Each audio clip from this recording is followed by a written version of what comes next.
আসসালামু আলাইকুম এভরিওয়ান, আশা করি সবাই ভালো আছেন। তো আজকে প্রচণ্ড পরিমাণে শীত পড়ছে বাহিরে। তো শীত পড়ার কারণে ভিতরে যখন কাজ করতেছিলাম, তো ভিতরে আরও রাত্রের বেলায় তো প্রচণ্ড পরিমাণে আরও বেশি ঠান্ডা। তো এই জন্য আমার জ্যাকেট লাগানো হয়েছে। এখন বাজে আপনার রাত্রের 2টা। তো ভিডিওটি করতেছি রাত্রের 2টায় এখন।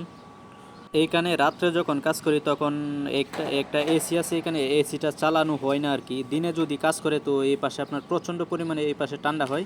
তো রাত্রে আমরা দুইজনে কাজ করতেছি, এই জন্য এসি চালাইছি না। কিন্তু এমনিতে বাহিরে প্রচণ্ড পরিমাণে ঠান্ডা, এখন শীতকালের সময় চলতেছে, তো এই জন্য প্রচণ্ড পরিমাণে ঠান্ডা। তো জ্যাকেট লাগাই কাজ করতে হয় আর কি। তো আমি প্রত্যেক দিনে আপনার এই মেশিনে কাজ করি। এই মেশিনে আমার কাজ হচ্ছে এগুলা, এইখানে আপনার আয়রন কাটতে হয়, প্রত্যেক দিন আয়রন কাটতে হয়। এইখানে একই রকম দুইটা মেশিন আছে, আমার বাম পাশে আরেকটা মেশিনে একই রকম সেম এভাবে কাটতে হয়। তো এখানে মূলত আপনার দুইজনে কাটা হয় আর কি। প্রত্যেক দিন আপনার দিনে এমনিতে আমার বাম পাশে যে মেশিনটি আছে, তো ওইখানে আপনার দিনে কাটা হয়। তো আমি নাইট ডিউটি করতেছি, নাইট ডিউটি করার কারণে আমি ডান পাশেরটা কাটতেছি। ডান পাশের মেশিনটা একটু ভালো আর কি, ওই পাশেরটা আপনার একটু নষ্ট, এমনিতে ডিস্টার্ব দেয় কাজের সময়। তো এই জন্য আমার ডান পাশের মেশিনটাতে আমার কাজ বেশি করা হয়। এখন বাজে 2টা, এখানে রাত্রের 2টা বাজে। তো আমি আসছি এখানে সন্ধ্যা 6টায় আসছি ভিতরে ডিউটিতে। ফিঙ্গার দেওয়া হয়েছে আপনার 6টায়, তো আবার সকাল 6টায় আমাদের ডিউটি শেষ হবে।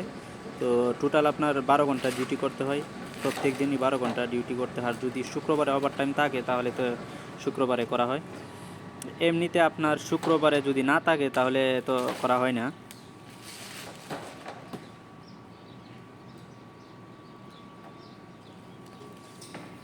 এইখানে কাজ করতে একটাই আপনার রিক্সটা হচ্ছে আপনার এইখানে যখন আমি প্লাস্টিকগুলো কাটি না, তখন আপনার কূপ দিয়ে কাটতে হয় আর কি। এমনিতে নাইফে এইভাবে কাটা হয় না। তো বেশিরভাগই আপনার কূপ দিয়ে কাটা হয়, হাতে রাইখা এখানে নাইফ দিয়ে একটা কূপ দেয় আর কি।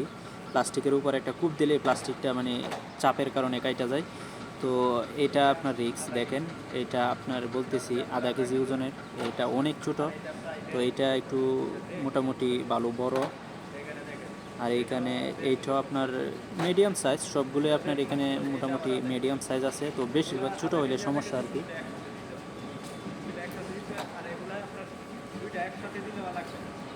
অনেক সময় আপনার এগুলা মাল অনেক ছোট ছোট হয়ে যায়। তো যদি আপনার একটু বড় মিডিয়াম হয় তাহলে সুবিধা হচ্ছে, আপনার মেশিনে একটা দিলেই মেশিন ফুল হয়ে যায়, ফর্মাটা আপনার ফুল হয়ে যায়। ফর্মা ফুল হয়ে যাওয়ার কারণে এমনিতে আপনার কাটতেও অনেক সময় লাগে না বেশি একটা। আর যখন এগুলা বিপ ছোটো ছোটো হয় তো একটা দিলে আবার হবে না, অনেক সময় আপনার 2টা দিলে ভিতরে আসে না, একটা দিলে আবার ছোটো হয়। তো এটা আপনার ডিপেন্ড করে আপনার সাইজের উপরে আর কি। তো এটা যদি আপনার পারফেক্ট সাইজটা হয় তাহলে আপনার একটা দিলে ভিতরে পারফেক্ট হয়ে ভরপুর ফিল আপ হয়ে যাবে আর কি ফর্মাটা ভিতরে।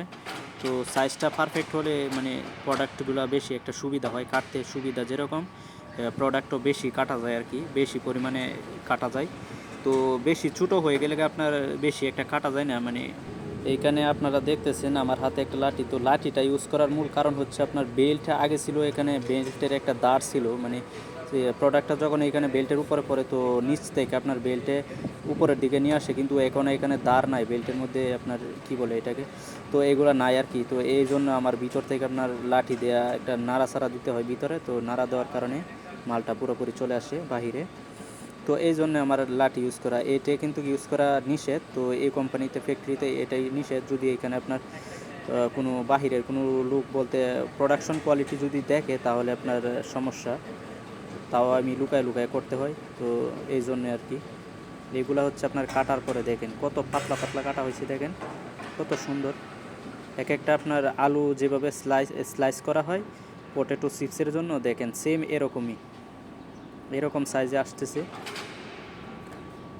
দেখেন এইটা ছোটোগুলা দেওয়া হইতেছে, ছোটোটা দিলে দেখেন চাপ দিতে হয় বেশি জুড়ে, একটাও আসে না, অনেক সময় 2টাও আসে না, অনেক সময় কাটতে হয় এইটাই।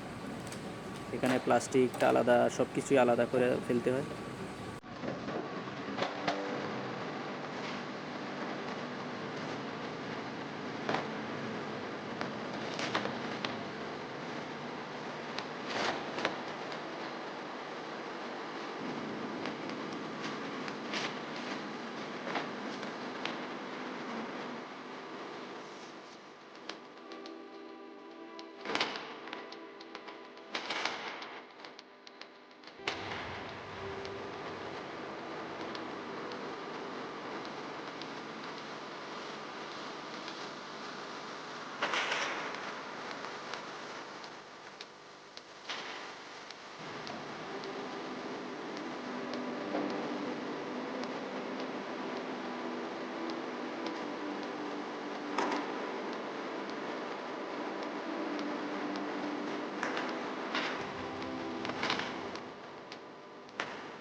এটা হচ্ছে যে আপনার 5 কেজি, এটা 5 কেজি আর এটা আপনার 2 কেজি, 2 কেজি আর এটা 5 কেজি।